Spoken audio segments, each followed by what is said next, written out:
culture is often an easy target for financial cuts in time of crisis. In your opinion, however, you strongly highlight the growth potential of culture and creativity.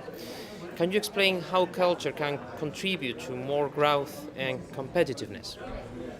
The crisis in which we all live now needs imagination of people that help us to overcome boundaries, to overcome barriers. And I think the creative and cultural sector can help us in this way to decrease the crisis and to decrease the problems we are facing.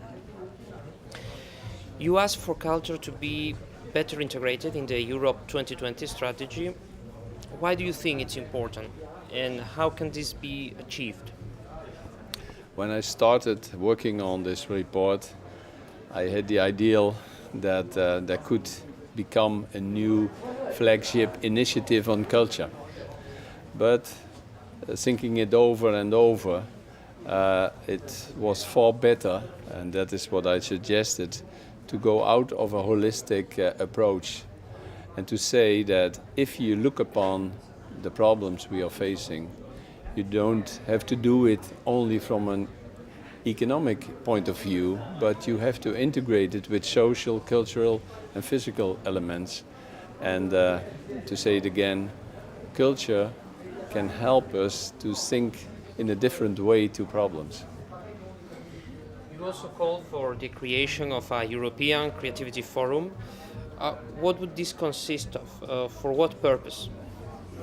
In a forum like that, we can bring together, let's say, triple helix. People from the public sector, people from the private sector, and people from the science or the education side of our world.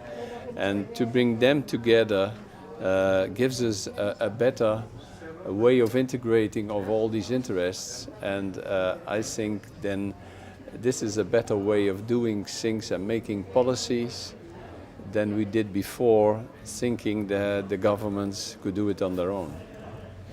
Finally, cities and regions obviously play a key role in promoting culture. What do you think could be done to further encourage this?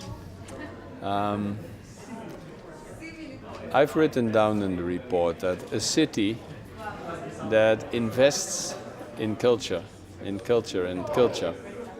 and in sports and in education will be on the end a more better city economically and in the field of safety. Because if you work in a city on good education for all your youngsters, this is the best anti-poison diploma for all of them to unemployment.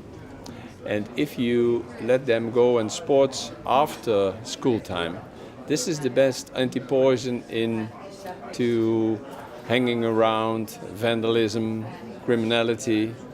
And if you bring them to music, to culture, to dance, to film, to literature, what is this going to bring to them? A friend of mine said, don't tell the people what it's bringing them. Tell them what it is taking away from them. It takes away their stiff vision on the world. It takes away sometimes their prejudices. It takes away their fear from the foreigner.